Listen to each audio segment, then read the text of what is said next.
Buenas noches, estimados oyentes, compañeras, compañeros, amigas y amigos.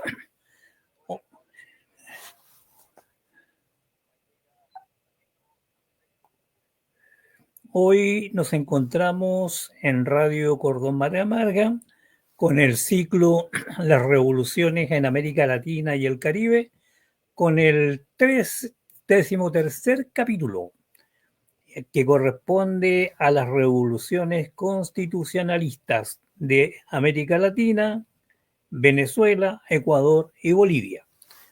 Y obviamente, digamos, con nuestro gran amigo y compañero Juan Carlos Gómez. ¿Cómo está, doctor? Buenas noches. Buenas noches, José, compañeros, compañeras, compañeres.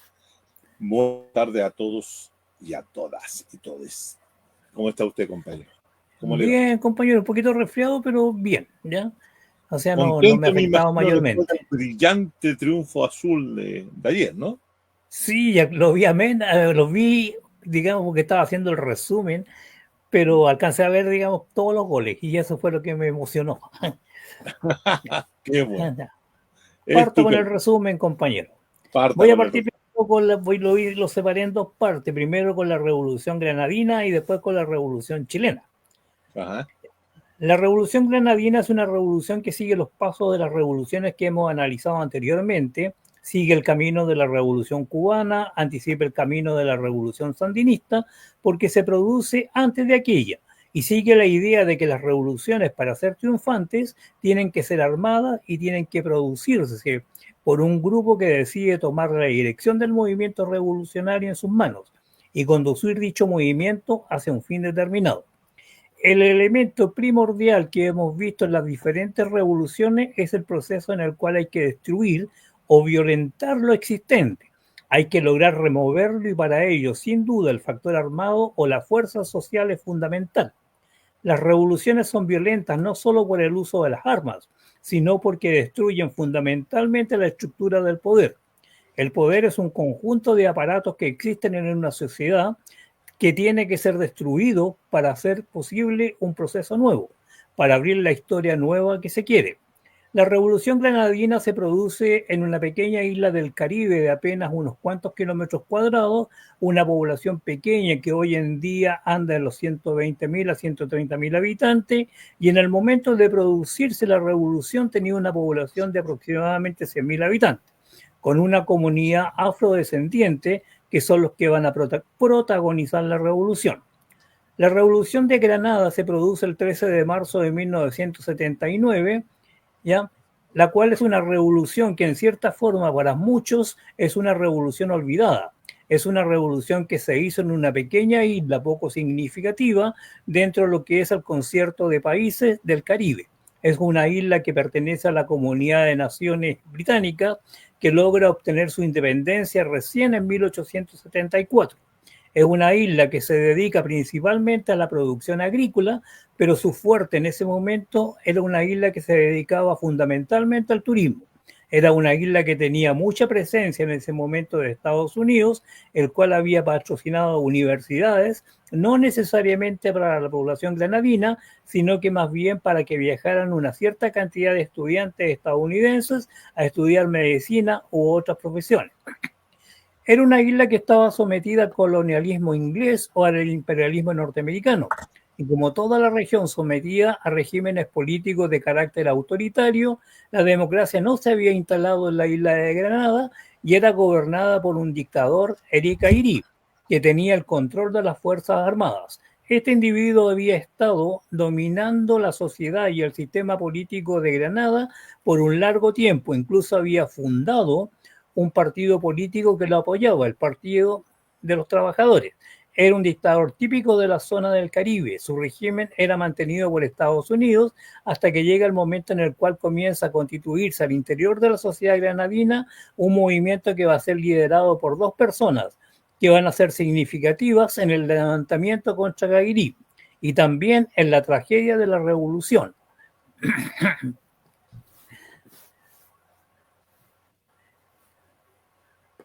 que es como una historia que tiene un final muy trágico, un final muy violento, en contraste a lo que se hace en el derrocamiento de Gairí, que no es violento, ya que no genera una situación de muerte o de situaciones violentas contra la población o contra los militares, ni siquiera contra el dictador, que en ese instante no estaba en Granada, sino que estaba en Estados Unidos.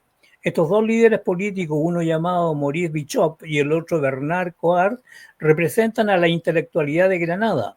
Ambos habían estudiado en Europa y los dos, al igual que otros compañeros, habían estudiado marxismo. Y muchas de las teorías de la década, tanto Bernard como Maurice, son hombres de la década, es decir, están influenciados por el pensamiento anticolonial como también de los procesos de izquierda que se habían dado en la Unión Soviética y en otros países socialistas. Tanto Mauricio como Bernard son producto de la década del 60. En un principio los dos convergían en sus ideas, pero después por concepciones teóricas se van a hacer divergentes y esta divergencia va a producir la tragedia que significó el fin de la revolución. En su momento Fidel Castro dijo que la revolución de Granada era una de las 3 revoluciones gigantes a realizarse en el Caribe y se realizaban en la vecindad del imperio. Para oponerse al dictador, Bishop y Coart fundaron el movimiento Joya, que tenía como idea central el bienestar de la población, la educación y la libertad de Granada. Y la revolución tiene que ver con esas 3 ideas. Y cuando se produce el levantamiento y se logra derrocar al dictador, se construye el nuevo régimen político. Este nuevo régimen va a impulsar 5 objetivos estratégicos que se propone realizar. El que se propone realizar esta revolución triunfante del 13 de marzo de 1979. Esta es una revolución que va a tener una duración de 4 años y que va a estar dirigida fundamentalmente por Maurice y Bernard.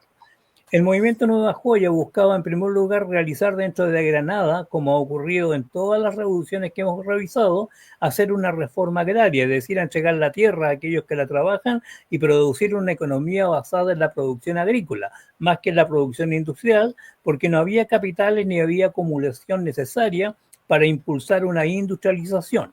El segundo elemento que va a organizar el programa de este movimiento Nueva Joya es la expropiación de los complejos hoteleros en manos extranjeras y realizar en ellos complejos habitacionales.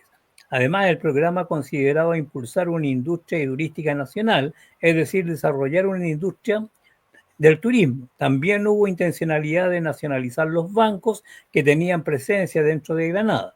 Hubo también un objetivo fundamental que es el que va a desarrollar con mayor fuerza, que es la educación secundaria gratuita, como lo fue también el mejoramiento de los centros de salud, el control de precios de drogas y medicina, el fortalecimiento de los servicios básicos, es decir, había una preocupación por mejorar las condiciones en la higiene y en todo lo que tenga que ver con salubridad del país.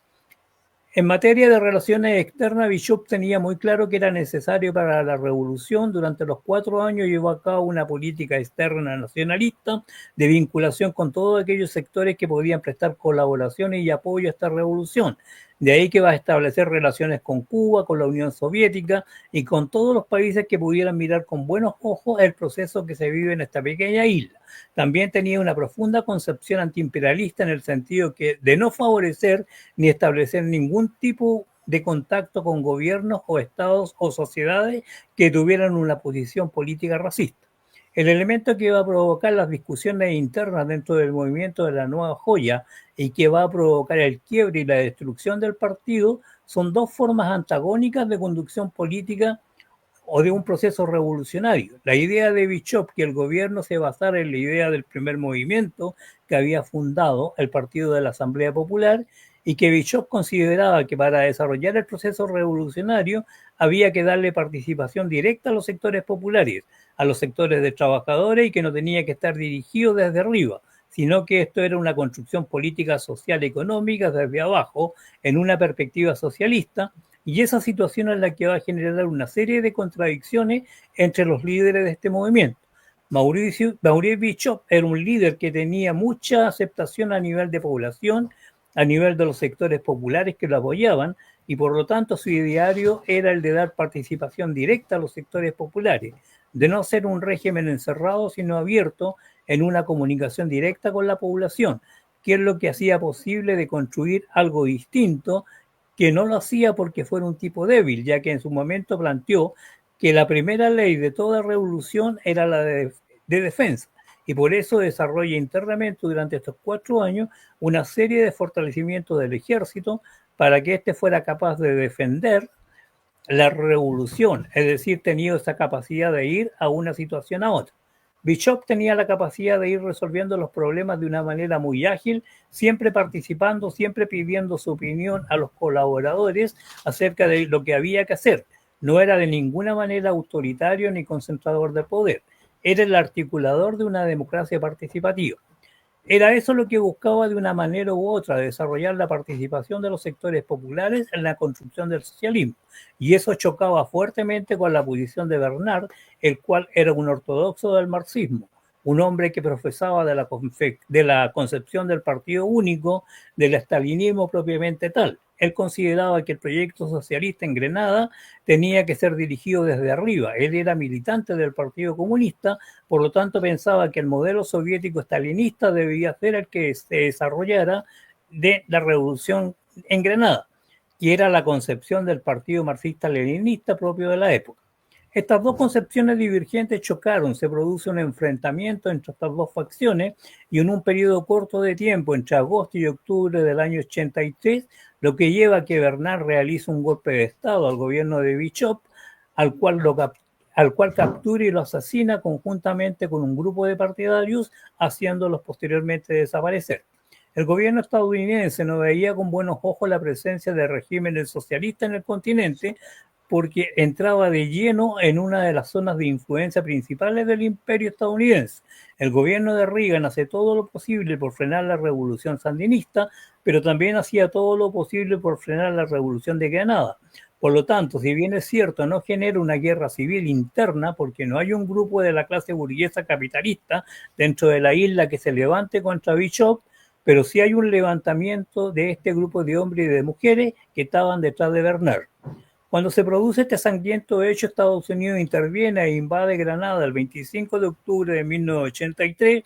Miles de marines se dejan caer sobre Granada en paracaídas y se pone fin a la revolución en Granada.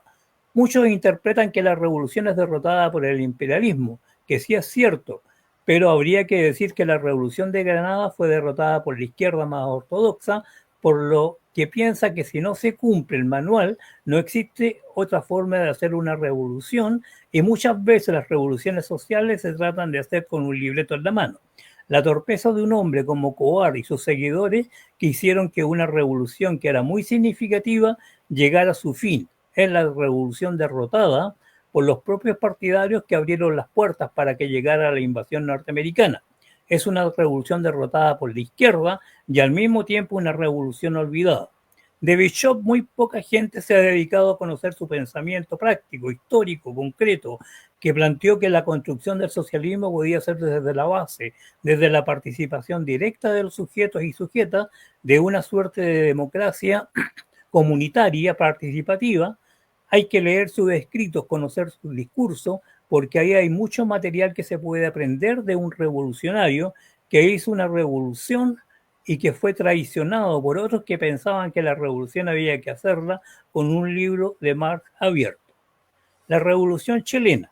La revolución chilena tiene una particularidad que es única en el mundo, porque es una revolución que se quiere realizar y se está realizando dentro de las instituciones políticas burguesas, es decir, instituciones de la democracia liberal representativa, la cual era una democracia bastante insuficiente, bastante limitada, pero tenía un elemento que permitía un sistema de partidos en el cual se expresaban partidos marxistas revolucionarios, prosocialistas.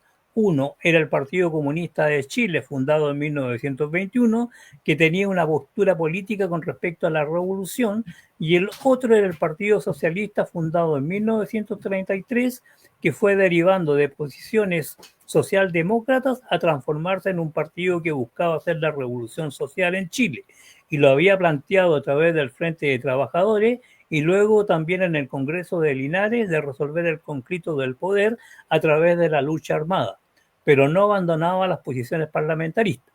Además tenía un líder político como Salvador Allende, que había construido una ruta hacia un gobierno nacional popular que fuera plataforma para un proceso revolucionario en el futuro. Salvador Allende, luego de 3 derrotas electorales a la presidencia, la cuarta vez en 1970 gana la elección con una primera mayoría relativa y se define mediante un balotaje, no como el que conocemos ahora, sino que una decisión parlamentaria, y se llega a acuerdos con la democracia cristiana, y Allende, el 4 de noviembre de 1970, anuncia que se ha iniciado una de las vías hacia el socialismo no prevista por los clásicos, llega a ocupar el gobierno y desde ese gobierno iniciar un proceso de transformación. Eso es lo que él llamó la vía chilena al socialismo, al interior de la democracia burguesa, es decir, él había un Chile de una revolución con un planteamiento revolucionario que se hacía desde el interior del sistema, pero sin romper el sistema, sin quebrar la democracia. Y por lo tanto era un programa de gobierno que buscaba ampliar la democracia y lograr tensar fuertemente el capitalismo existente. Eso llevó al programa de Salvador Allende a plantear una serie de transformaciones y una de las principales que se van a llevar a cabo durante su gobierno de la Unidad Popular es ampliar y profundizar la reforma agraria y eliminar el poder de la clase terrateniente que había tenido el poder a lo largo de todos los años de existencia de la República. También gestó la nacionalización de los grandes yacimientos de cobre que existían en el país y que estaban en manos de las transnacionales norteamericanas. Tempranamente, a finales de los años 70, estatizó la banca y a comienzos del 71 se estatizaron las grandes agencias de comunicaciones como la ITT. Es decir, el gobierno de la Unidad Popular inicia un proceso de estatización, de nacionalización, de expropiación de la propiedad capitalista y pasar toda esa propiedad capitalista a manos de una economía social, un área social de la producción. El proceso que conducía Salvador Allende apuntaba a un cambio en la concepción de la propiedad y aquello era revolucionario porque establecía un cambio profundo en las relaciones de producción. Indudablemente había una serie de contradicciones ya que se mantenían una serie de instituciones burguesas. No se resolvía de todo el tema del poder, el cual seguía siendo un problema que no era resuelto.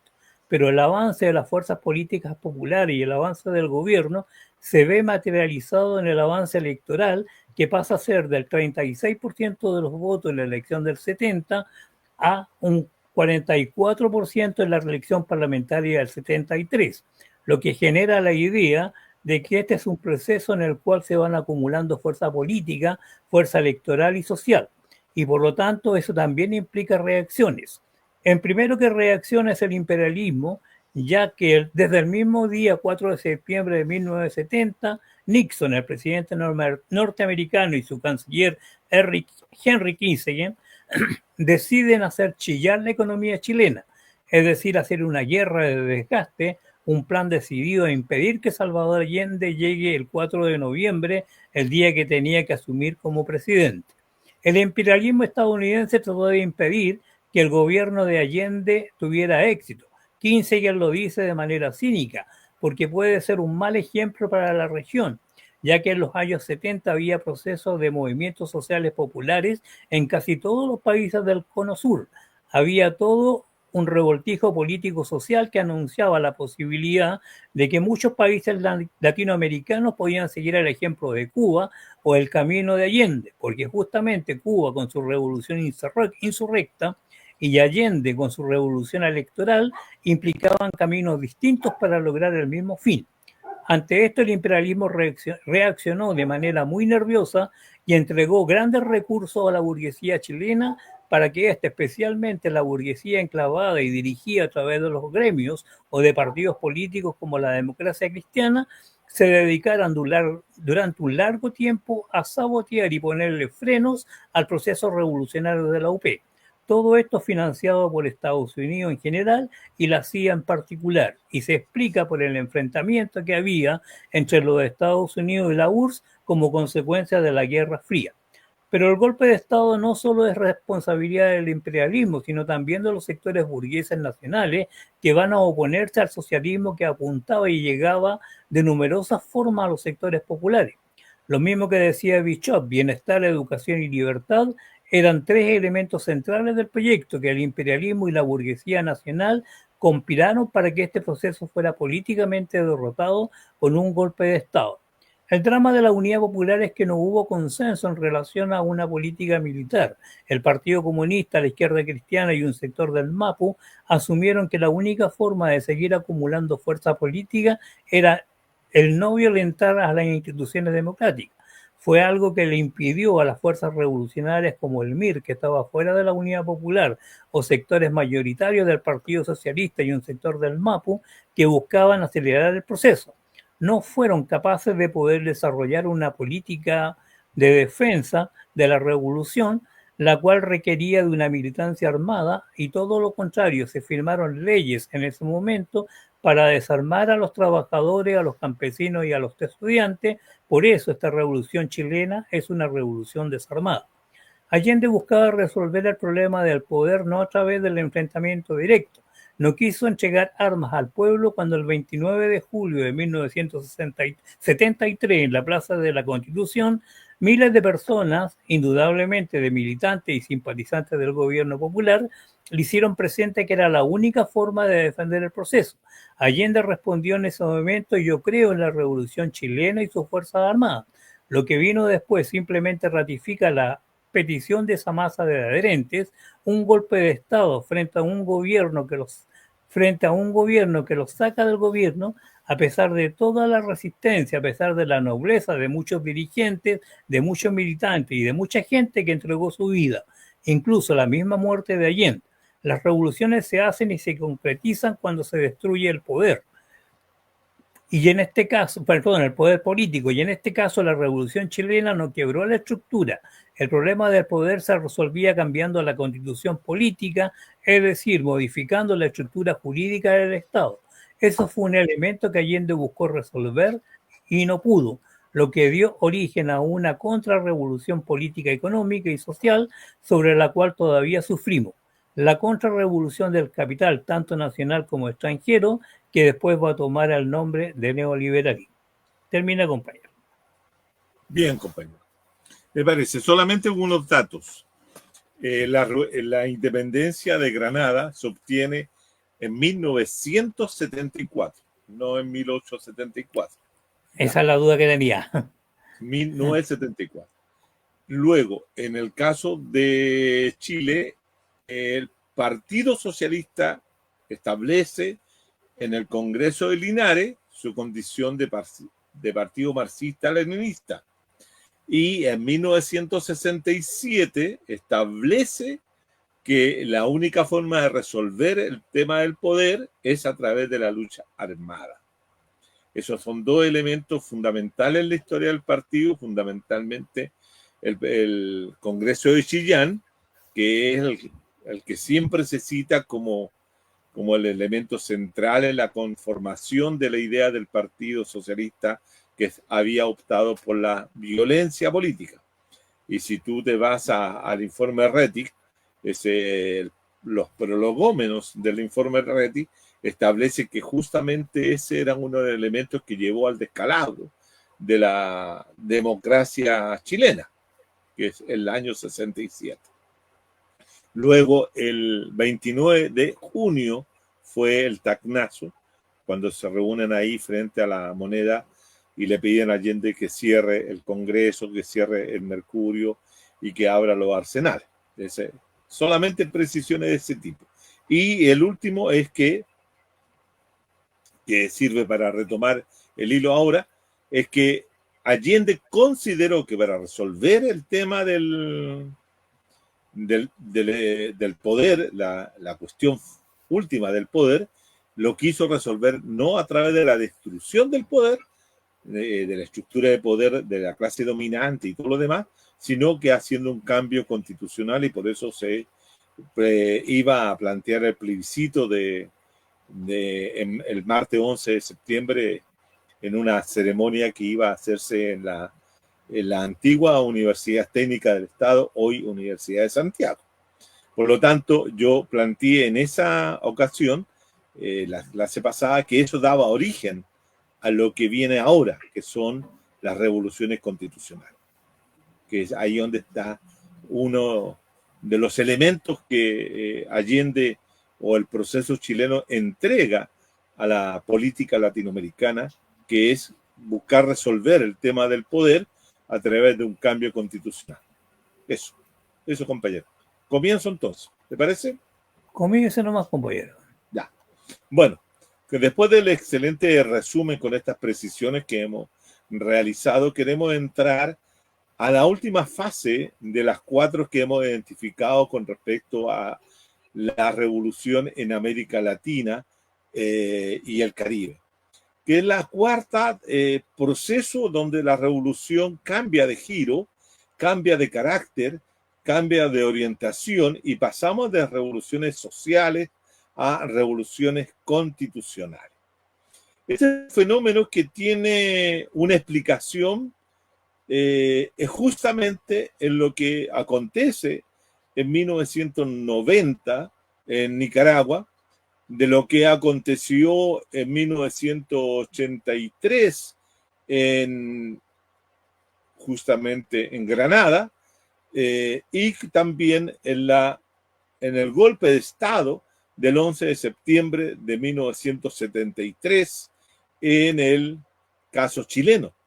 Pero no solamente en ese tipo de derrotas, de revoluciones que estaban desarrollándose o en procesos revolucionarios que estaban andando, que estaban en desarrollo, como la chilena, como la de Granada, como la nicaragüense, sino también de derrotas importantes en otros contextos nacionales, donde el movimiento popular, el movimiento social, el movimiento de los trabajadores y trabajadoras son derrotados, como es el caso de la izquierda y el movimiento de trabajadores en Uruguay en 1973 y el golpe de Estado en Uruguay y la instalación de una dictadura militar que dura ahí aproximadamente 7 u 8 años, hasta 1982, 83, casi 10 años. También el golpe de Estado que se va a producir en 1976 en una sociedad tremendamente tensionada y conflictuada, como la sociedad argentina, cuando se produce el golpe de Estado conducido por el general Videla, que comienza una persecución y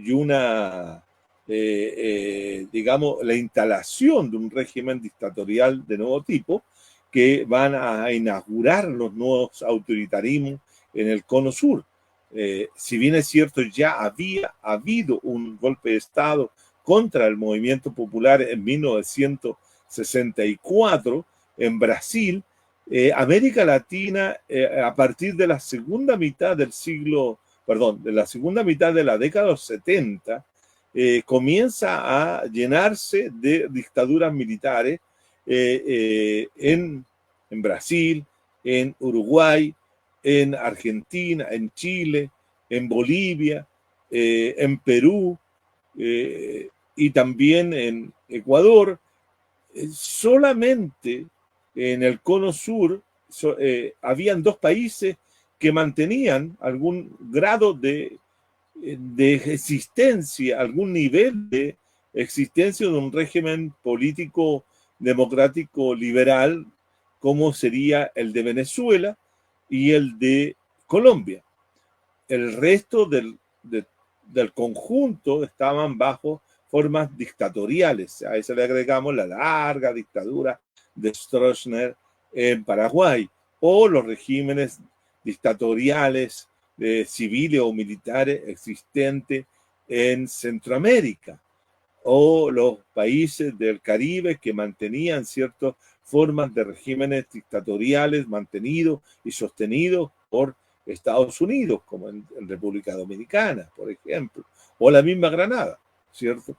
Y solamente los países que tenían una orientación distinta en términos de construir algo diferente habían sido Granada, justamente, y Nicaragua a partir de 1979.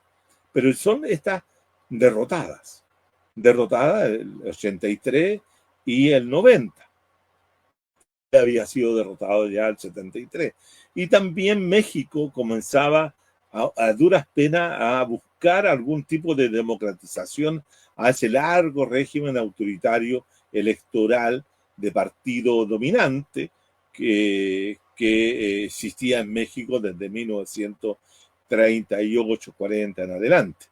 En fin, América Latina, durante la segunda mitad de la década de los 70, acercándonos a los 80, era un conjunto de países que estaban sometidos a dictadura. Había desaparecido, en cierta forma, la democracia liberal representativa. Y las democracias existentes, como digo, la colombiana, la venezolana o la supuestamente mexicana, eran bastante deficientes. Yo diría que la única democracia liberal representativa, burguesa en ese sentido, pero consolidada, institucionalizada sus instituciones, era el caso de Costa Rica. Pero al mismo tiempo que se produce la revolución, la contrarrevolución chilena y los golpes de Estado en los países del Cono Sur, se inicia en América Latina a partir de 1975, fundamentalmente en Chile, uno de los procesos políticos más relevantes que va a inaugurar una nueva etapa histórico-política e institucional en la región. Es el momento en que en Chile se pone en marcha, a partir de 1975, el tratamiento de shock, que va a instalar un nuevo patrón de acumulación, una nueva fórmula política de desarrollo, una nueva perspectiva, ¿cierto?, para el capital, que es lo que se va a conocer como las medidas neoliberales. Vamos a llamarlo así, que neoliberales comienza, ¿cierto?, su instalación a partir de ese momento en Chile.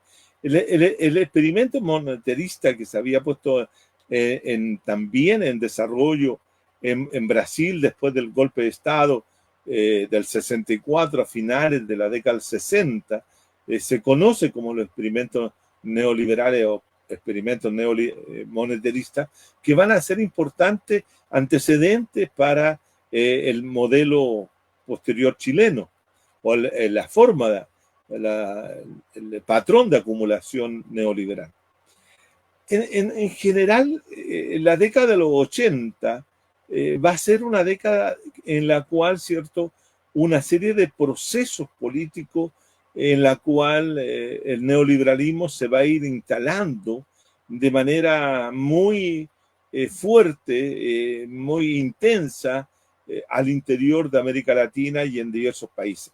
Y sobre todo a partir de 1980, 82, cuando Estados Unidos, como también Inglaterra, inician lo que se conoce como la revolución conservadora.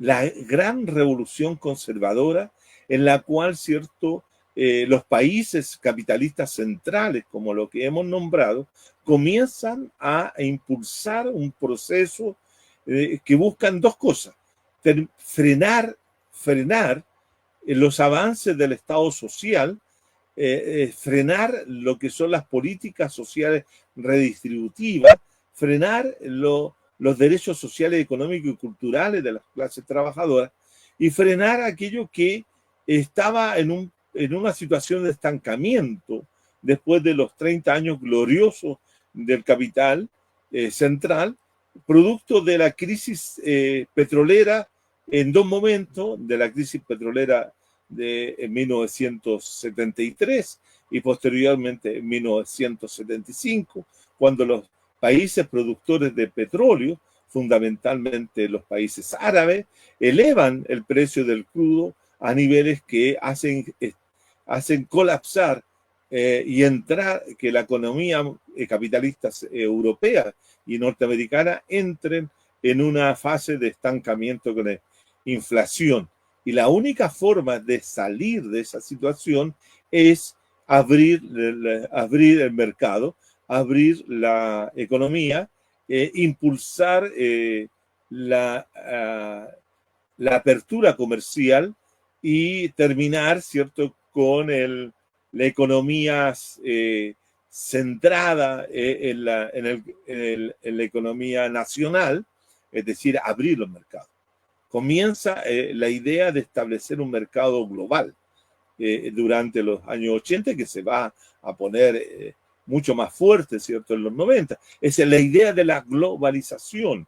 Es la construcción de una economía global, una economía de libre comercio, en la cual, ¿cierto?, los capitales puedan moverse rápidamente de un lugar a otro y que ya deja de ser importante el proceso de industrialización interno nacional, sino que ahora es un proceso donde la industrialización se fragmenta alrededor del globo. Esto trae una serie de consecuencias para la economía mundial, en cierta forma, ¿cierto? Los países se ven obligados a abrir su economía, a bajar las tasas de aranceles, establecer nuevas relaciones a través de tratados de comercio bilaterales o multilaterales, pero que abran la economía. Es todo lo contrario. Estamos en 1982 o 83 en adelante, estamos asistiendo al momento de apertura del mercado internacional. Es todo lo contrario de lo que propone hoy actualmente Estados Unidos, con la administración Trump, que está cerrando su economía, elevando nuevamente las tasas arancelarias, etcétera. Es lo que es el movimiento contrario a lo que se había desarrollado anteriormente de economías nacionales, ¿cierto? Ahora se abre la economía. Es el momento en que se comienza a gestar este proceso que va a llevar a cabo, ¿cierto?, que en América Latina se instale el neoliberalismo como una nueva forma de acumulación, un proceso de acumulación extractivista. Fundamentalmente América Latina va a potenciar a partir de los años 80 todo lo que es el proceso de incorporación a la economía mundial, pero como economía dependiente y como una economía extractivista, es decir, va a vender lo que siempre ha hecho América Latina desde mucho antes de los años 30, materias primas. Todo lo que sea posible de vender hacia el exterior y copar el mercado internacional con productos de primera, naturales, ¿cierto?, y no elaborados, abandona el patrón industrialista América Latina y comienza a incorporarse a la economía internacional de esa forma, a través del mercado internacional. Ahí se comienza este desarrollo de la revolución neoliberal. Ahora, pero la revolución neoliberal, que va a ser impulsada fundamentalmente en economía como la chilena, a través de una dictadura militar muy, muy sangrienta, una dictadura militar muy represiva, de una dictadura del terror, pero va a abrir la economía hacia el exterior. Pero al mismo tiempo que establece aquello, va a inaugurar unas formas de Estado y formas de régimen político autoritario. Pero a finales de los años 80, a finales de los años 70, a finales de los años 80, también comienza a darse un proceso de transición en América Latina donde se van a instalar nuevas democracias. En el año 83, 84, 85, 89, 91, en los años 80 en Centroamérica, hay un momento de instalación de democracias. Estas democracias, que van a ser democracias neoliberales, van a tener una característica. Van a tener una característica que van a ser democracias limitadas. Van a ser democracias bastante restringidas. Fundamentalmente, y este es un tema que tenemos que tener claro, fundamentalmente porque los sectores neoliberales, los neoliberales a nivel internacional como a nivel local, son profundamente antidemocráticos, son antidemocracia liberal. Si uno quisiera decir cuál es la principal característica política del neoliberalismo, uno debiera decir que son antidemocracia liberal. No solamente son antisocialistas, son profundamente antidemocracia liberal, porque ellos sostenían, y así lo hacía tanto Hayek como Friedman, o como también los miembros de la sociedad Montpellerin, ellos sostenían que el problema fundamental de las sociedades capitalistas occidentales, sociedades que eran capitalistas, democráticos, liberales, era justamente la ampliación de la democracia. La democracia es el problema para ellos. Y fundamentalmente así lo plantearon en aquel informe, el informe de la trilateral, de este informe confeccionado por Samuel Huntington, Watanuki y Michel Crozier, dos norteamericanos y un japonés, un norteamericano japonés, un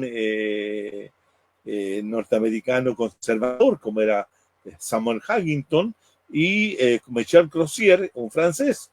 Los tres hicieron un informe en que sostuvieron, entre otras cosas, que el problema de Occidente no era la economía capitalista, perdón, no era la economía socialista, porque estos países no tenían economía socialista. Lo que era el problema que era muy democrático y que dejaban que mucha ciudadanía participara, y que la participación ciudadana con sus demandas sociales, económicas, culturales, etcétera, presionaban sobre la gobernabilidad de la democracia, y esta, al tener tantas presiones dada la participación ciudadana, generaba crisis de gobernabilidad.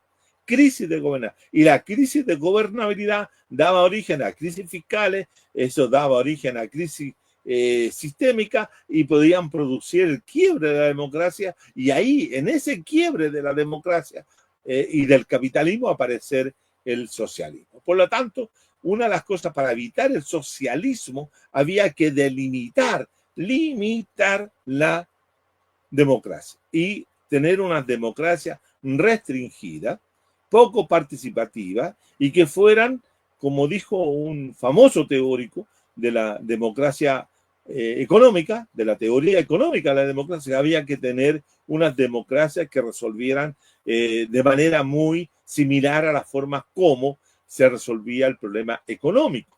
Era la teoría económica, que debían elegirse entre posiciones similares, pero que no afectara al conjunto de la sociedad.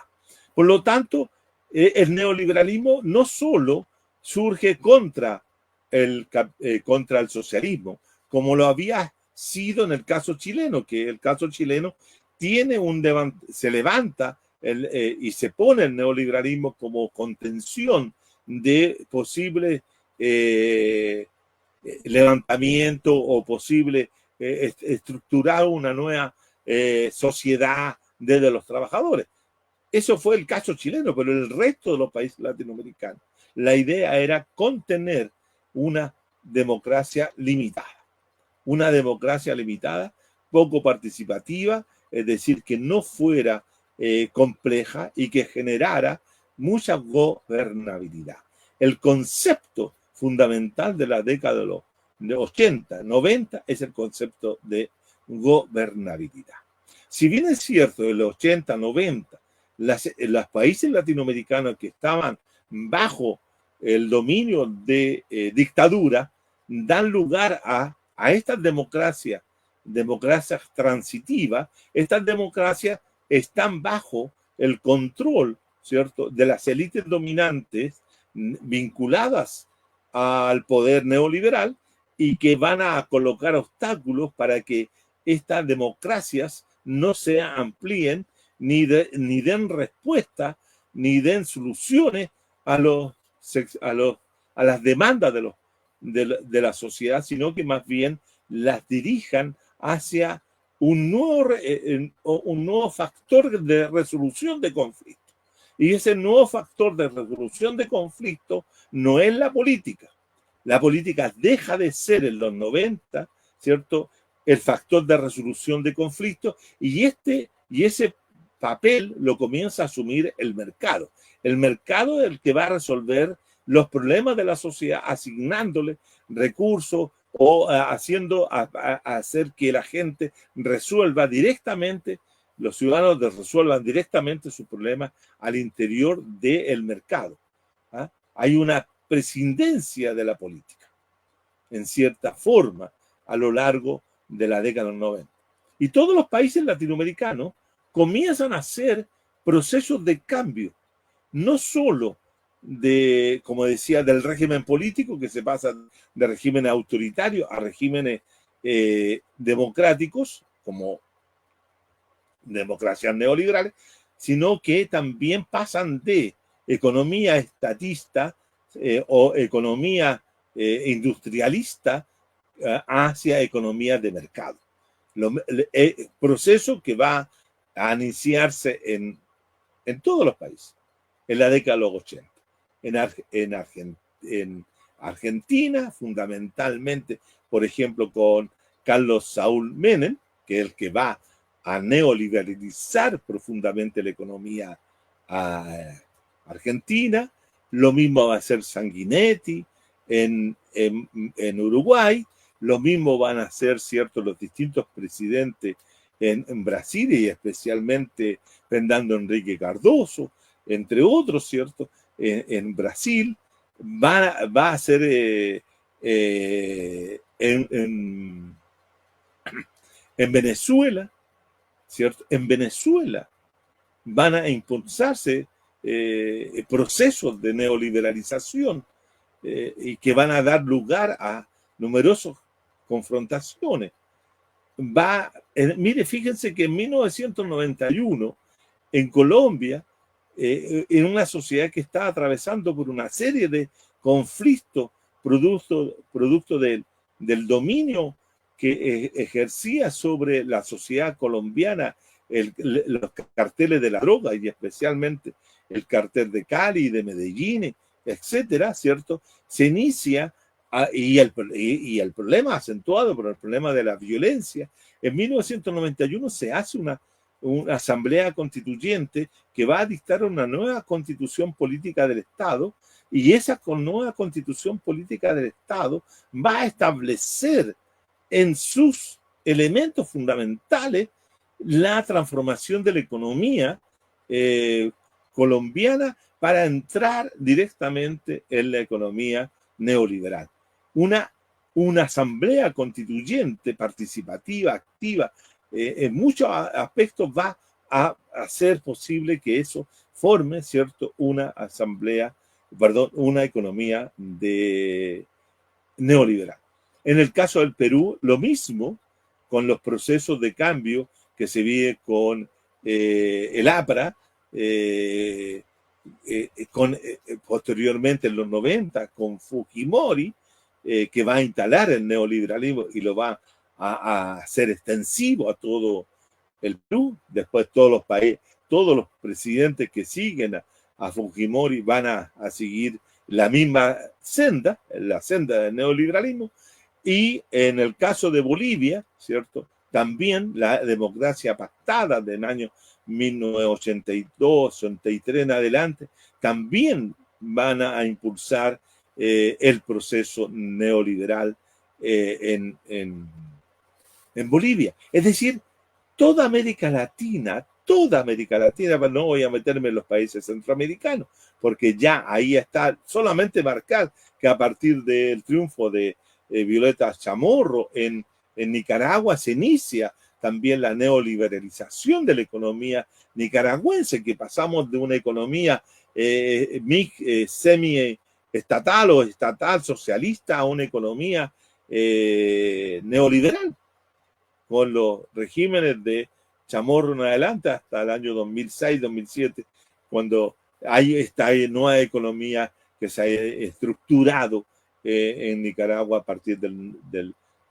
segundo fase de gobierno de Ortega. En México, Carlos Salinas de Gortari también inicia el proceso de neoliberalización mexicana. Es decir, toda América Latina sigue lo que se conoce como la receta del consenso de Washington. Y para decirlo en breve y en síntesis, aunque ustedes saben perfectamente que es mucho más compleja la realidad, estas situaciones llevan a instalar una economía y unos regímenes políticos bastante deficientes en términos de democracia. Y por ende, ¿cierto? En la década de los 90 se inician una serie de movimientos sociales. Yo diría que se inicia una nueva fase de movimientos sociales que ya no tienen que ver con las luchas que se habían desarrollado durante los décadas 70 y durante la década 80, que son luchas sociales en contra de las dictaduras. Ahora son luchas sociales protagonizadas por nuevos movimientos sociales que tienen que ver con las condiciones que va a generar la instalación del proceso de acumulación neoliberal extractivista en América Latina. Ese es lo nuevo. Lo nuevo del periodo va a ser de los 90, va a ser esa situación. Pero también habría que decir que hay cambios en lo que son las concepciones ideológicas en América Latina, producto de cambios y transformaciones generales, transformaciones globales. En 1991 se produce uno de los acontecimientos tal vez más dramáticos y más importantes para la historia política de los movimientos revolucionarios de América Latina y del mundo, diría yo. No solamente para América Latina, sino que se produce algo que tal vez nadie se lo esperaba, tal vez nadie lo había previsto, tal vez nadie lo había podido pensar, que un proceso histórico que se había iniciado a comienzos del siglo XX, que había irrumpido desde abajo con mucha fuerza, que había quebrado estructuras de dominación, que se había hecho posible la construcción de una sociedad socialista, como era la de la Unión de Repúblicas Socialistas Soviética. En la antigua zarista se lograba, ¿cierto?, impulsar un cambio revolucionario que era la instalación de una sociedad que se nombraba a sí misma como una sociedad proletaria, una sociedad que se construía desde el proletariado, desde los sectores subordinados que pasaban a conducir una sociedad en busca de una sociedad del mejor vivir, si ustedes quieren. La Unión de Repúblicas Socialistas Soviéticas, en un intenso proceso abierto a comienzos de los años 90, a finales de los años 80, por Gorbachov, etcétera, que era la perestroika y la glasnost, termina con el derrumbe de lo que era el Estado socialista. Y no solamente con el Estado socialista, sino también con todos los demás países de la órbita soviética, todos los países de Europa oriental, la destrucción y la unificación del muro de Berlín y la unificación de las dos Alemanias. Se caía todo. Todo aquello que se había construido en 75 años de revolución o de proceso revolucionario llegaba a su fin. De la noche a la mañana desaparecía todo un mundo. Y eso llevó a Francis Fukuyama, a un filósofo y cientista social nipón norteamericano, a plantear que la historia había llegado a su fin. Y que la historia había llegado a su fin con el triunfo tanto de la democracia liberal representativa, como ocurría en la Rusia soviética, como también por el triunfo del capitalismo liberal a nivel mundial. Solamente quedaban 2 o 3 expresiones de socialismo en el mundo. Uno era Vietnam, que había triunfado en la guerra contra Estados Unidos en 1975 y hacía una innovación en la construcción del socialismo. El otro era Corea del Norte, con un régimen autoritario, centralizado en la figura del líder, del partido. Y Cuba también quedaba como expresión, como un relicto de la historia del socialismo. Esa caída del socialismo real, que daría para hacer un estudio completo, un curso completo, acerca de las causas de por qué el socialismo que se construía en busca del comunismo en la Unión Soviética llega a su fin. Esa derrota o esa destrucción interna del socialismo también es una derrota para todas las clases trabajadoras del mundo y sobre todo para todos los pobres, como dirían alguien, del pobre del campo y las ciudades de todo el mundo. Es decir, de la noche a la mañana, aquellos sectores que tenían una luz que podía alumbrar tenue o muy potente para algunos y otros para muy tenue, era una luz que alumbraba un camino hacia una sociedad mejor. Y de la noche se quedan sin nada, desaparece. El impacto de eso hace que todo el influjo revolucionario, todos los influjos revolucionarios que se habían expresado a lo largo del siglo XX lleguen a su fin. Y los revolucionarios de barba, de boina, lo que ustedes quieran, pasan a ser simplemente figuras decorativas, nostálgicas.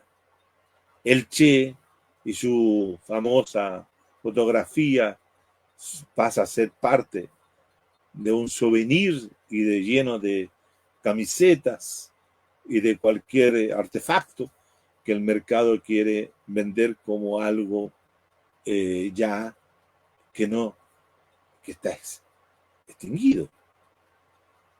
La revolución llega a su fin. Y que ese es el punto. La revolución social, es decir, la revolución impulsada por aquellos sectores críticos, llega a su fin. Se acaba. Ya nadie la plantea. Plantear la revolución en la década de los 90 en América Latina es una mala palabra. Más todavía, a comienzos de los 90 o durante los 80, plantear la revolución armada era ya una herejía. Incluso Jorge Castañeda, un intelectual mexicano, escribe un libro sobre la utopía desarmada o la utopía derrotada. Por lo tanto, se tiene que hacerse un proceso de cambio. Comienza aquello que se denomina la renovación socialista, la modificación de aquellos elementos centrales de lo que había sido el pensamiento crítico. El marxismo entra en crisis. Los marxistas entran en crisis. Poulanza, el gran teórico marxista, se mata lanzándose de un cuarto piso. Althusser mata a su señora. O sea, la debacle del pensamiento es total y completa.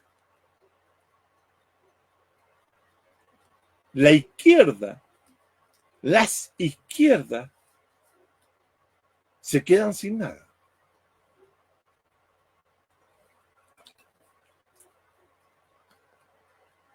Por lo tanto, en América Latina, la izquierda queda reducida a mínimas expresiones.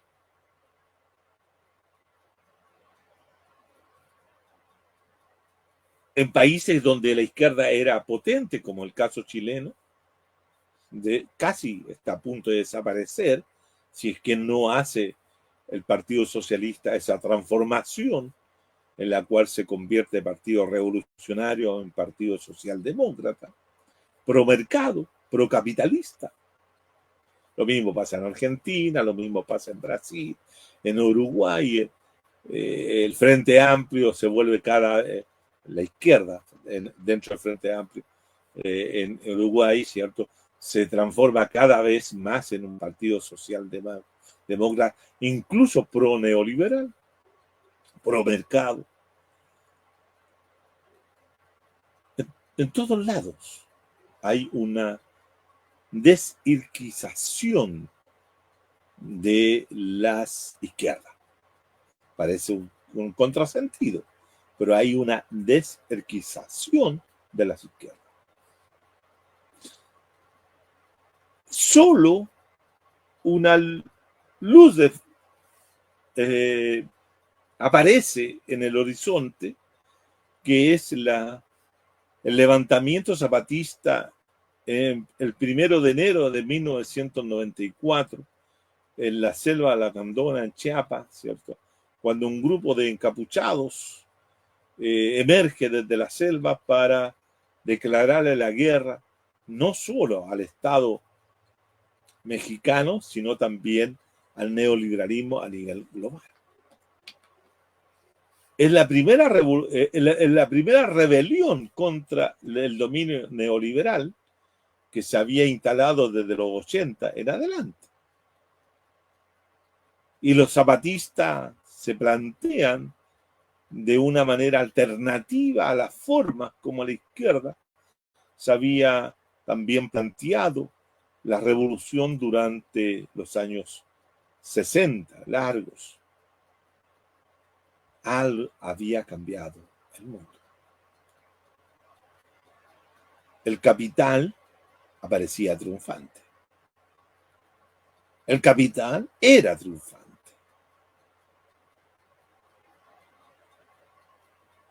Nadie ya se acordaba de la revolución. Por lo tanto, la pregunta era, en ese momento, si ya no había una izquierda revolucionaria, una izquierda que pudiera ser capaz de levantar un proyecto de carácter socialista, que apuntara hacia el comunismo como utopía, dado que el socialismo real se había caído, había fracasado históricamente, dado que había perdido, ¿cierto?, la importancia de la izquierda, incluso en la construcción de las nuevas democracias, las democracias transitivas en Argentina, en Brasil, en Uruguay, en Chile, en todos los países latinoamericanos, sudamericanos especialmente, se habían construido esas democracias casi sin la participación directa de las izquierdas. De la izquierda que podían, las izquierdas que podían conservar algunos de los elementos de la vieja izquierda, de la izquierda tradicional. No estaban presentes. Por lo tanto, hay una ausencia en los últimos 40 años de historia política desde los 90, si ustedes quieren 30, 35 años en algunos casos, de la izquierda.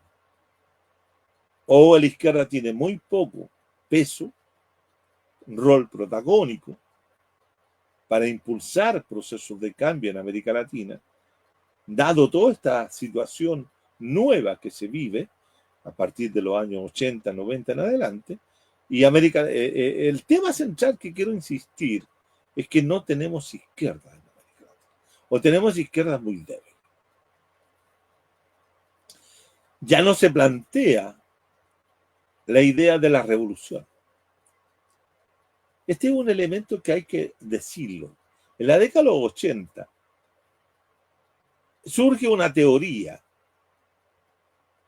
la teoría de la transición a la democracia.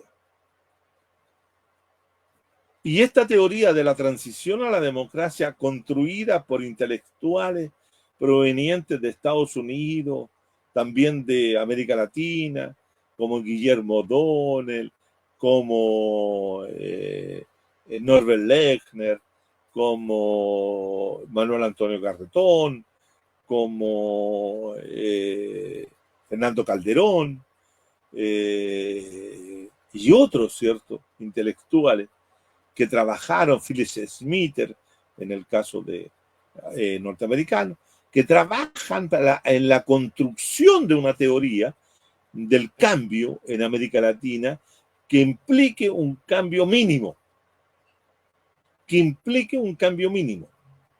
Y ese cambio mínimo ya no es un cambio societal, como se planteaba en la década de los 60, 70, largo, que era un cambio de sociedad, era el paso de un tipo de sociedad, el paso de la sociedad capitalista a una sociedad socialista.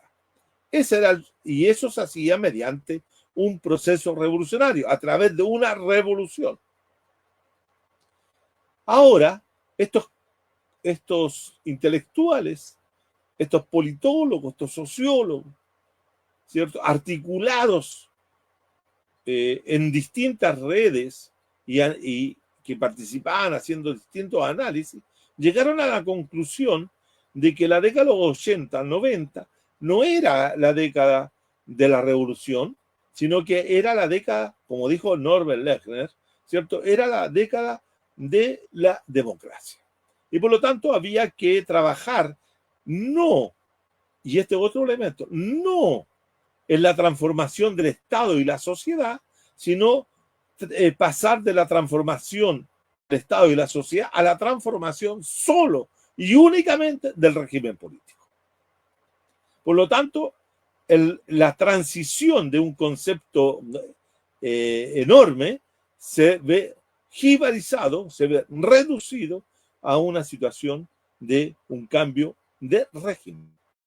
O sea, podíamos mantener el Estado neoliberal, se podía mantener la sociedad neoliberal y su estructura económica, su estructura social, y solo cambiar el régimen político. Pasar de un régimen autoritario a un régimen democrático. Y eso es lo que se hizo. Y incluso Norbert Lechner es uno de los teóricos que le quita, le virla, estirpa de la concepción de la democracia el hecho de que las democracias liberales se habían instalado a través de procesos revolucionarios. Toda revolución liberal fue constructora de democracias liberales. Pero Norbert dice la revolución no es el problema. Tenemos que cambiar de manera tal que la democracia se instale a través de un cambio institucional, de un cambio regulado, de un cambio gradual, de un cambio de normas de procedimientos, pero no necesariamente de rupturas radicales. Y frente a esa situación, Guillermo O'Donnell, el politólogo argentino, le agrega otro elemento. Y este otro elemento es fundamental. Dice, para que las transiciones tengan éxito, deben tener, ¿cierto?, una condición. Y esa condición es que los derechos de propiedad de los medios de producción, los derechos de propiedad de la burguesía deben ser respetados y no tocados, no alterados, no cambiados. Y le agregan otro elemento, un tercero, si ustedes quieren, que también es que dice que los criminales de lesa humanidad, ojalá, de derechos humanos, por cierto, no sean juzgados ni tocados. Eso le permitiría a cualquier país pasar de un régimen autoritario, violador de los derechos humanos, de crímenes de lesa humanidad, como el chileno, como el argentino, como el uruguayo, como el brasileño y otros, pasar tranquilamente a constituirse en regímenes democráticos, liberales, pero neoliberales. O sea, de democracias controladas, de democracias protegidas, de democracias limitadas. Democracias que para la clase dominante fueran democracias gobernables. Sin embargo, esa condición de gubernamentalidad o de esa condición de que fueran democracia gobernable no fueron posibles, producto de varios factores, pero fundamentalmente de uno. Diría yo, de las consecuencias sociales y económicas, o de las varias consecuencias sociales y económicas que generaba el neoliberalismo en los países que se instalaba. Eso generó reacciones violentas. Tengamos presente que en Chile el neoliberalismo se instaló en dictadura, pero en Argentina, en Brasil, en Uruguay, en Venezuela y en otros países, en Perú, en Bolivia, en Ecuador, se instalaron fundamentalmente bajo regímenes democráticos. Y es la reacción de los distintos grupos frente a los neoliberalismos instalados por gobiernos democráticos, lo que va a llevar a cabo al proceso político de quiebre de esas democracias para impulsar lo que vamos a denominar y vamos a llamar aquí las revoluciones constitucionales. Y eso va a ocurrir en Venezuela, por ejemplo, en 1983, cuando se produce octubre del 83, el gran levantamiento popular en Caracas frente a las medidas que había adoptado Andrés Pérez, ¿cierto?, para instalar el neoliberalismo en el presidente Pérez en Venezuela. Y eso va a dar origen, ¿cierto?, a toda una resistencia frente al neoliberalismo en Venezuela, que va a ser capitalizado, ¿cierto?, por el teniente coronel, en su momento Hugo Chávez, que va a intentar un golpe de Estado, y va a ser derrotado ese golpe de Estado de Chávez y llevado a la cárcel, y posteriormente él sale libre y inicia ya en los 90 la construcción de un movimiento cívico-militar, por llamarlo de alguna forma, para lograr triunfar en procesos electorales que le permitieran hacer lo siguiente. Chávez lo plantea en el movimiento, ¿cierto?, en su momento, en los 90, realizar una asamblea constituyente para modificar la constitución política que pudiera reformar, cambiar, modificar el régimen político existente en Venezuela instalado después de la dictadura del año 58, que era el punto fujismo, en la cual ciertos partidos políticos tradicionales se repartían el poder y habían entrado en un proceso de crisis mayor que tenía a Venezuela por el suelo. Carlos Andrés Pérez, ¿cierto?, había sido uno de los protagonistas de esa situación y por lo tanto se buscaba el cambio de aquello. Y Chávez, ¿cierto?, y su movimiento bolivariano de la Quinta República, ¿cierto?, apuntaban justamente a iniciar un proceso de cambio de carácter constitucional que pudiera modificar las formas como se establecía el sistema político venezolano en una perspectiva popular, social popular. Ese es el primero en plantearlo. Pero también este movimiento comienza a ganar adeptos en otro país que había iniciado el proceso de transición, que era el caso de Ecuador.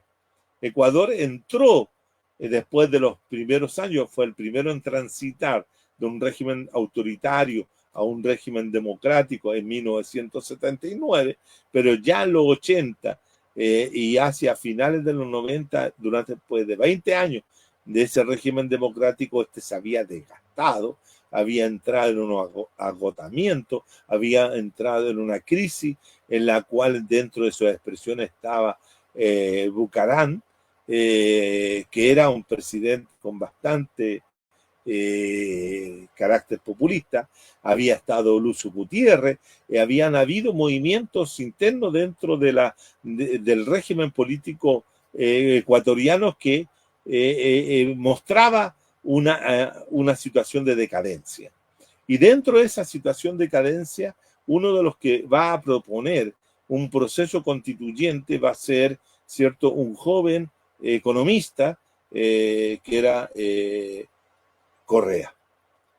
Rafael Correa, ¿cierto?, va a plantear la necesidad de seguir un camino similar o parecido al que había hecho en el año 98, 99, ¿cierto?, 2000, Venezuela, que era la creación de una asamblea constituyente, la formación de una asamblea constituyente y la dictación de una nueva constitución política que pudiera en marcha lo que Rafael Correa va a llamar la revolución ciudadana.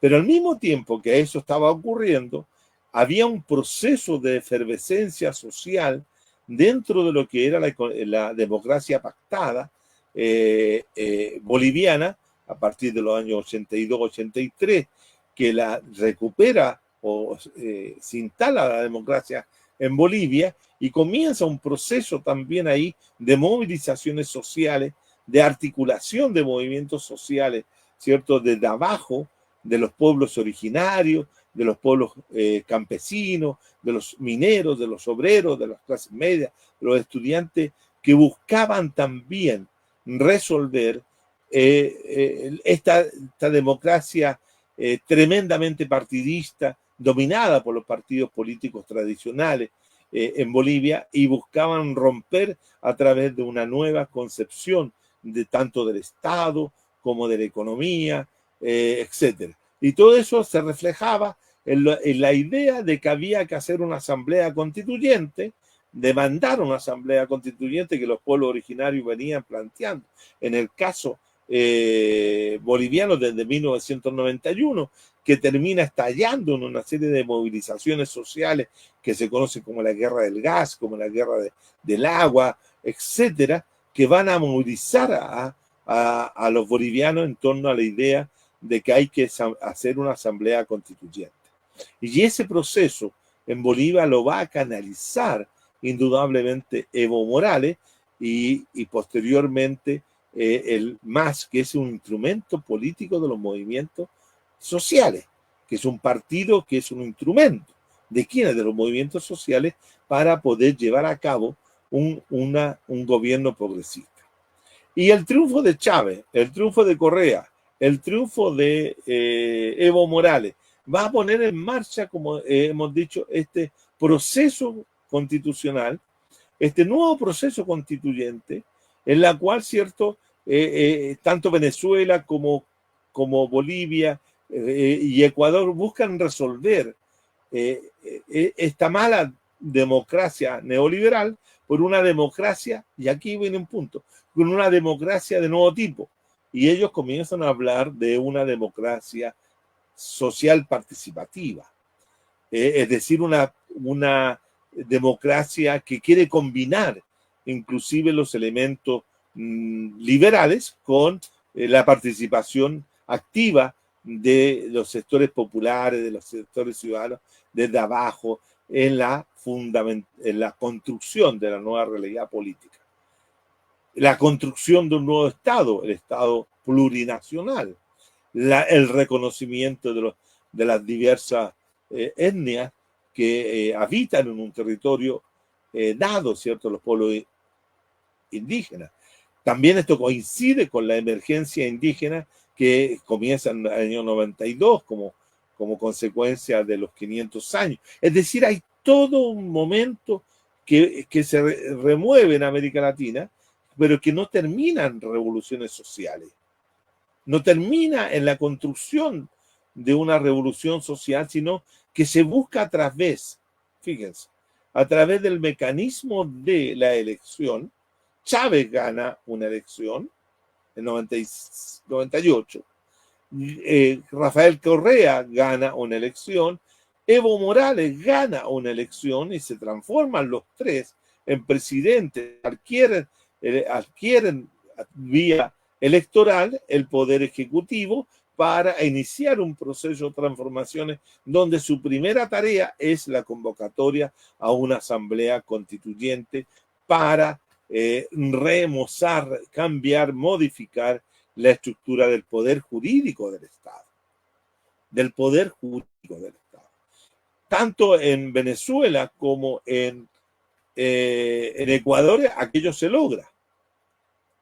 Y se logra también en Bolivia. Pero lo que no se logra, y aquí donde está el punto de quiebre, aquí está el punto límite, aquí por decirlo, está la frontera de estos procesos, que no modifican la estructura del poder del capital.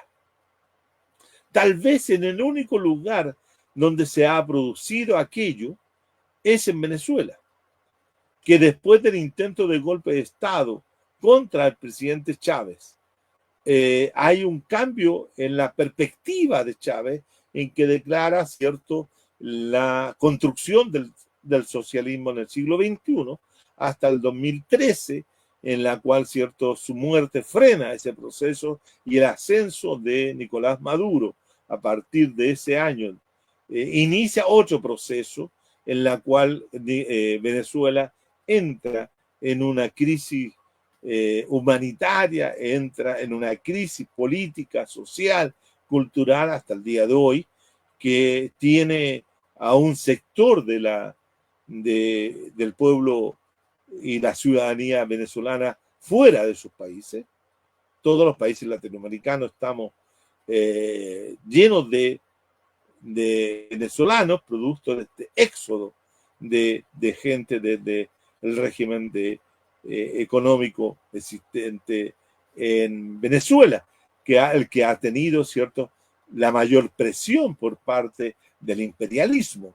El imperialismo norteamericano no acepta y no ha aceptado y creo que nunca aceptará, menos ahora, ¿cierto?, con Trump, que Venezuela tenga éxito, que tenga una posibilidad de consolidar su proceso de cambio. Está Venezuela embargado, está bloqueado, tiene una serie de restricciones y eso también ha provocado la crisis humanitaria que estoy señalando. Entonces, en ese sentido, gran responsabilidad del éxodo de venezolanos y venezolanas a distintos puntos del mundo lo tiene Estados Unidos, el imperialismo. Ahí los países europeos también que condenan permanentemente a Venezuela. ¿Por qué? Porque Venezuela es el único país en el ciclo de que va desde el año 80 en adelante que ha buscado romper y salirse del neoliberalismo. El único país. Por lo tanto, eso también es un elemento que hay que tomar en cuenta. Tendríamos que hacer un análisis completo de lo que significa el proceso venezolano si es que estamos en presencia en Venezuela de una construcción social, si estamos en presencia de una construcción de una sociedad no capitalista, de una sociedad, una nueva sociedad socialista. Eso es un caso interrogante.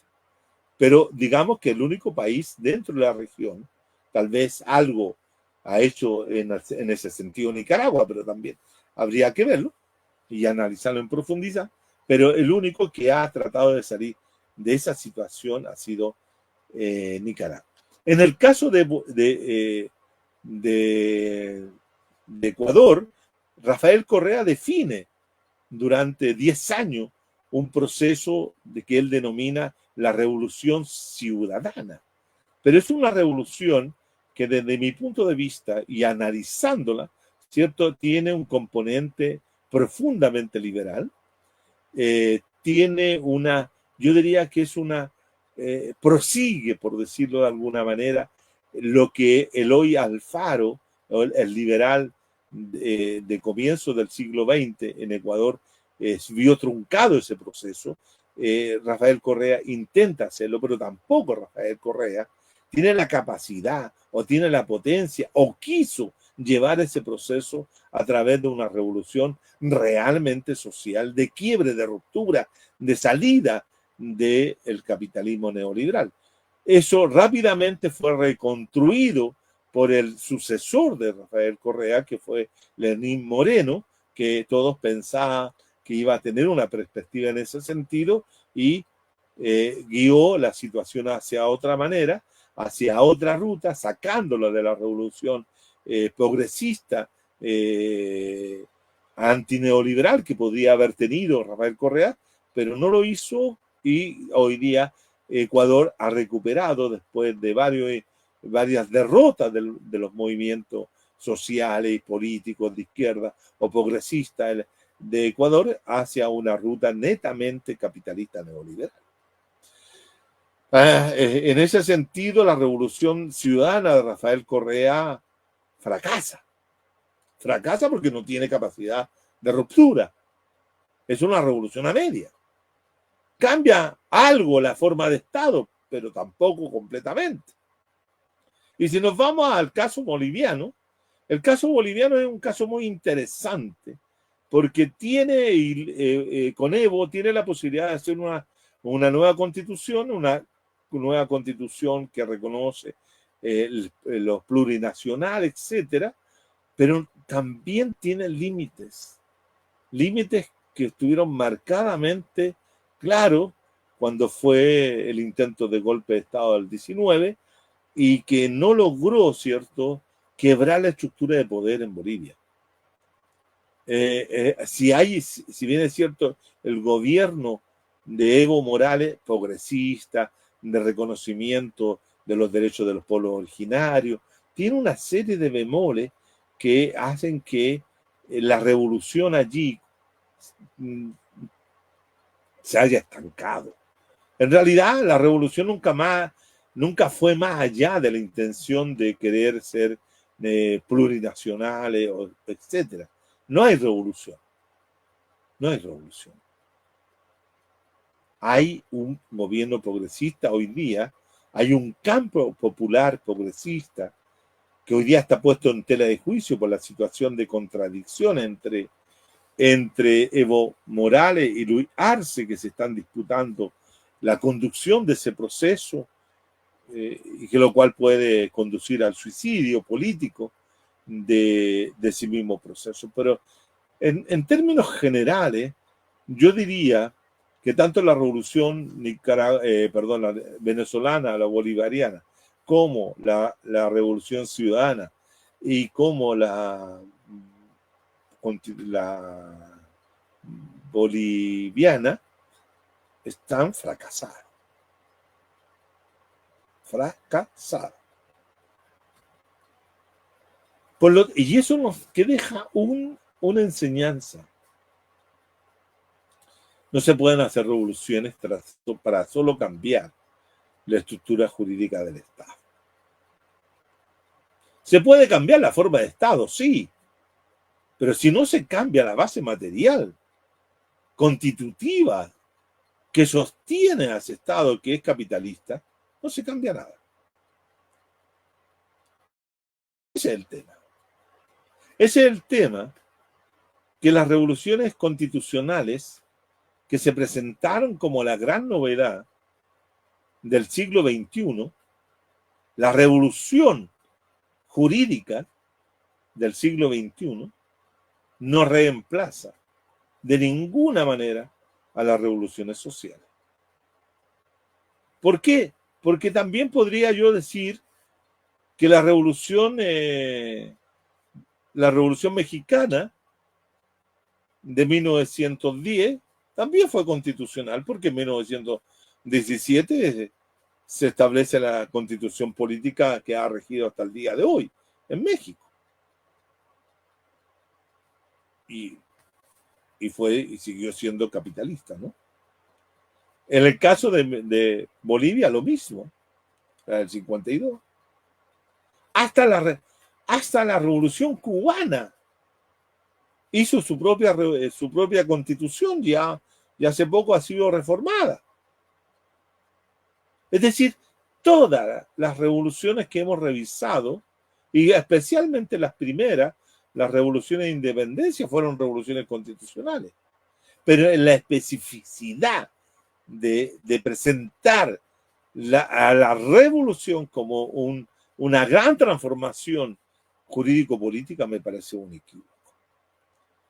Y no da lugar a una transformación radical de la sociedad. Por esa razón, en América Latina, el neoliberalismo sigue perviviendo y existiendo. Y esto no tiene que ver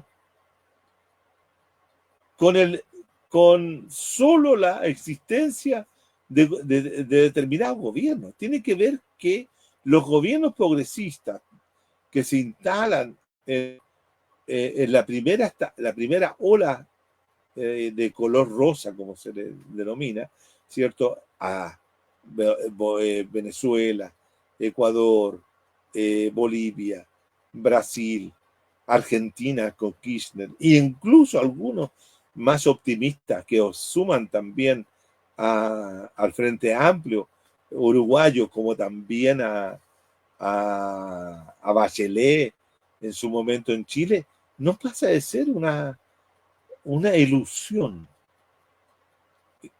porque todos son más o menos administradores del neoliberalismo.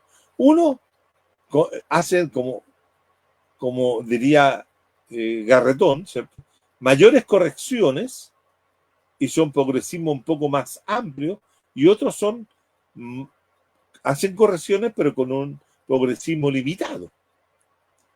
Entonces, pero al final y al cabo, después de los 90 hasta la fecha, después de 35 años, o si ustedes quieren, después de los últimos 25 años, con dos periodos progresistas en América Latina, con este proceso de reformas constitucionales profundas, con revoluciones que se piensan como constitucionales, el neoliberalismo extractivista sigue existiendo. Y tal vez, fíjense un dato, y esto es lo más paradojal de todo, que el fin del neoliberalismo no va a ser desde adentro de América Latina.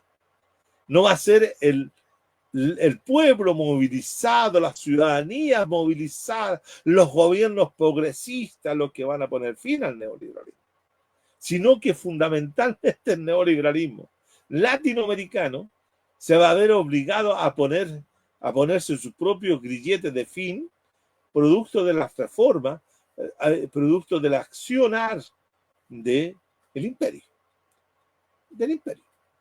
Estados Unidos el que está poniendo fin al neoliberalismo. No son los pueblos que ponen fin al neoliberalismo. Es el propio capitalismo central y especialmente el norteamericano el que le está poniendo fin al neoliberalismo. Y tengamos presente que fueron ellos mismos, los norteamericanos, especialmente con Ronald Reagan, a partir de los 80 en adelante, los que inician el neoliberalismo. O sea, ellos lo inician y ellos lo terminan. Por lo tanto, en América Latina, el último ciclo de las revoluciones que hemos llamado revoluciones constitucionales es un fracaso. Fracaso, y por lo tanto, la pregunta que queda ¿es posible abrir un nuevo ciclo de revoluciones sociales para América Latina? Esa pregunta será nuestra respuesta. La respuesta la daremos el próximo martes, ya en agosto, que es la última clase conclusiva de este curso.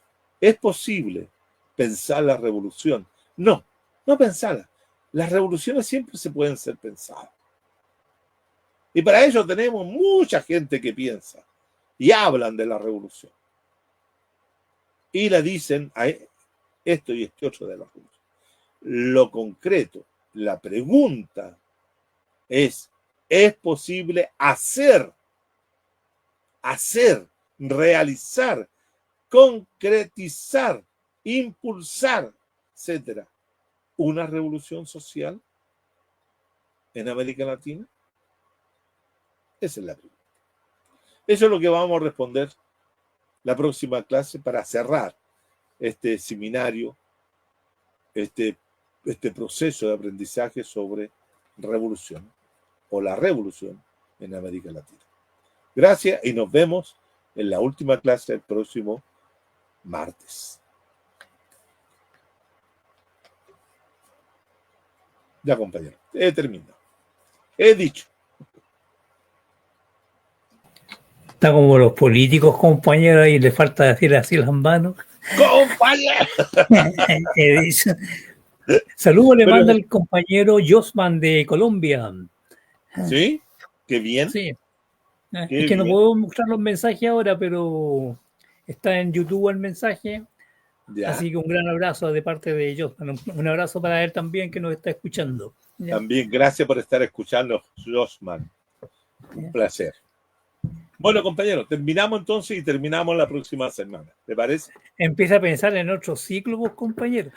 Ya déjeme descansar, pues, compañero. No, pero yo no le digo ahora, podemos empezar en octubre, vos.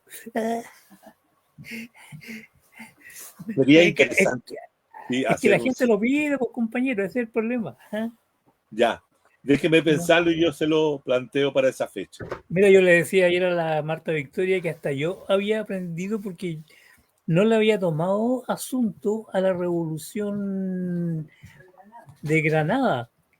Y luego de tu charla, digamos, me puse a buscar material para poder informarme respecto a la visión que tenía Bishop respecto a lo que debe ser un proceso revolucionario. Yo tengo la impresión de que esa revolución, compañero, al estudiarla, podríamos sacar muchos aprendizajes, porque creo que se da mucho esa contradicción entre hacer una revolución desde abajo y hacer una revolución desde arriba o desde la vanguardia, donde cuando un grupo de personas se sienten iluminadas para hacer una revolución. Yo tengo la impresión de que las revoluciones triunfantes nunca fueron pensadas de esa forma. Para ser triunfantes tienen que no tener, insisto en esta idea, José, no tener libretos. El libreto no ha matado la revolución. A la gente de izquierda, diría yo. Porque tú comienzas a hablar con cualquiera de los compañeros y compañeras y lo primero que te empiezan a citar a Lenin, a la Rosa Luxemburgo, a todos estos muchachos que no necesariamente hicieron revoluciones, solamente que la pensaron. Gramsci pensó muchas cosas, pero no hizo ninguna revolución. A mí me interesa tal vez ahondar mucho más en el futuro, si es que tengo tiempo, ahondar sobre aquellos que hicieron revolución. Y en este caso me interesa mucho el caso de Granada, pero también el caso de Nicaragua. Porque a pesar de que Nicaragua fue derrotada, en la construcción de la revolución por el frente sandinista, volver a leer a Carlos Fonseca Amador, leer a esa gente, leer de nuevo a los que hicieron revolución, no a los que piensan revolución, sentados en sus casas.